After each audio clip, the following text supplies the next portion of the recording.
Hello friends, welcome to super Saheliya. Friends, આજે હું તમને એક બહુ સરસ રેસીપી બતાવું, ઈદડાની રેસીપી। આ ગ્રીન ઈદડા છે। રેગ્યુલર જે ઈદડા બનાવતા હોય એના કરતાં કંઈક જુદું કરીશું। ઈદડાનું ખીરું બનાવવા માટે આપણે એ ઘરે પણ બનાવી શકીએ, કાં પછી માર્કેટમાં રેડીમેડ જે ઇડલીનું કે ઢોસાનું બેટર મળતું હોય છે એમાંથી પણ ઈદડા બનાવી શકીએ છીએ। અહીંયા મારી પાસે રેડીમેડ ખીરું છે। તમારી પાસે રેડીમેડ ન હોય અને ઘરે બનાવવું હોય તો 3 વાડકી જે ટુકડા ચોખા હોય અને 1 વાડકી અડદની દાળ અલગ અલગ 6 કલાક માટે પલાળી દેવી। 6 કલાક પછી એને સરખી રીતે ક્રશ કરી લેવું અને 3-1 કલાક માટે ફર્મેન્ટેશન કરવા માટે મૂકી દેવાની, એટલે કે ગરમ જગ્યાએ એને મૂકી રાખવાનું ક્રશ કરીને। તો આપણને જોઈએ એવું સરસ આવું ખીરું તૈયાર થઈ જશે। અને વાટતી વખતે બહુ ઓછું પાણી નાખવાનું, એટલે આપણને જોઈએ આવું થીક બેટર ખીરું તૈયાર થઈ જાય। તો ફ્રેન્ડ્સ, મેં આજે અહીંયા રેડીમેડ જ ખીરું લીધું છે। અહીંયા લગભગ 1.5 કપ જેટલું ખીરું છે મેઝરિંગ કપમાં, અને એમાં હવે આપણે થોડું અલગ કંઈક કરીશું। કેરીના રસમાં લોકો ઈદડા બનાવતા હોય છે, પણ એ સાદા ઈદડા બનાવતા હોય છે। ક્યારેક એક નવા ટ્વિસ્ટ સાથે આવા ગ્રીન ઈદડા પણ બનાવી શકીએ છીએ, અને જે ટેસ્ટમાં અને હેલ્થની દ્રષ્ટિએ પણ જોઈએ તો ઘણા હેલ્ધી। ખીરું સમજો આપણું તૈયાર છે। અહીંયા આપણે જોઈ શકીએ છીએ 1/2 કપ જેટલા વટાણા લીધા છે, લીલા વટાણા છે, જેને આપણે ચોપરની મદદથી એકદમ ચોપ સરસ કરી લેવાના છે, અધકચરા। જોઈ શકો છો અહીંયા મેં પાલકની ભાજી લીધી છે। અહીંયા 1 જોડી પાલકની ભાજી હતી, અને એના પાન જે છે એકલા જ મેં લીધા છે, જેને આપણે સરખી રીતે 2 વાર ધોઈ લઈશું। 3 મેં લીલા મરચાં લીધા છે, જેની આવી સરસ વાટીને પેસ્ટ તૈયાર કરી લીધી છે। તો બહુ ઓછા ઇન્ગ્રેડિયન્ટ્સ આપણે અહીંયા એડ કરી અને ઈદડાને એક ગ્રીન ઈદડા, હેલ્ધી ઈદડા બનાવવાના છે। હવે આપણે આ જે પાલકની ભાજી છે એને બ્લેન્ચ કરી લઈશું, જેના માટે મેં અહીંયા 1.5 લીટર જેટલું પાણી ગરમ થવા માટે મૂક્યું છે।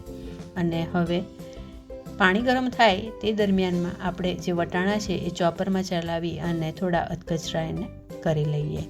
વટાણા અહીંયા થોડા અધકચરા કરવાના, એટલે ખાતી વખતે મોઢામાં એ મોટા મોટા ન લાગે અને થોડા સરખી રીતે ચડી પણ જાય।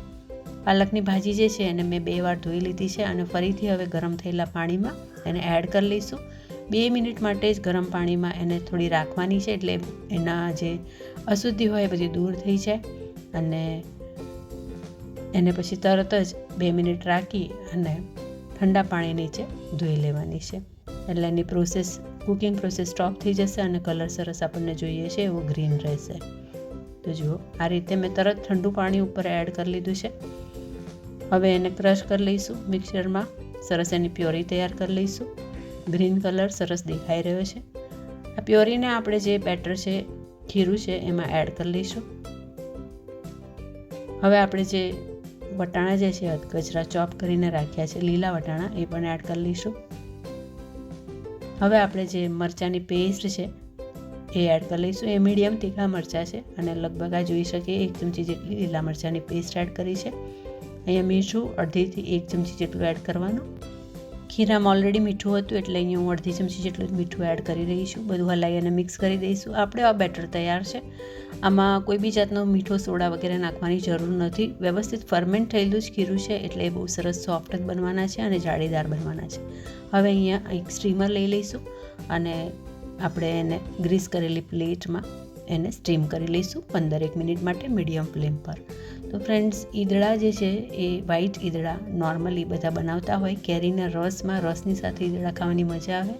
આજે બનાવી રહ્યા છીએ ગ્રીન ઈદડા, જે એકદમ હેલ્ધી પણ છે, જેમાં આપણે લીલા વટાણાનો ઉપયોગ કર્યો છે, પાલકની ભાજીનો ઉપયોગ કર્યો છે, એટલે મિનરલ, વાઇટામિન્સ અને ફાઇબરથી ભરપૂર એવા આ ઈદડા રસની સાથે તમે ખાશો તો બી એ બહુ જ સારું હેલ્થની દ્રષ્ટિએ કોમ્પ્લિમેન્ટરી થઈ રહેશે।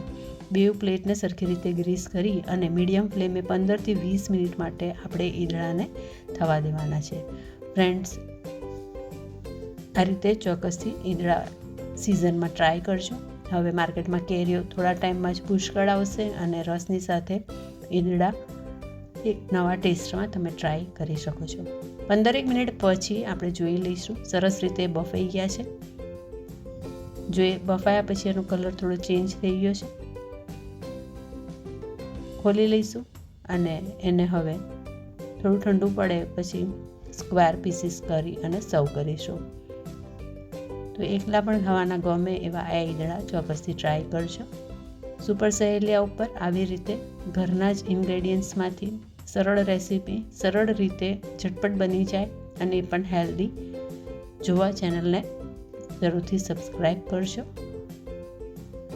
જો આપણા ઈદડા તૈયાર છે, એકદમ સોફ્ટ છે, દાંત વગરના પણ ખાઈ શકે અને કેરીના રસ જોડે એક અલગ ટેસ્ટમાં કે પછી એકલા ગ્રીન ચટણી સાથે પણ તમે એન્જોય કરી શકો છો. Thank you for watching super સહેલિયા.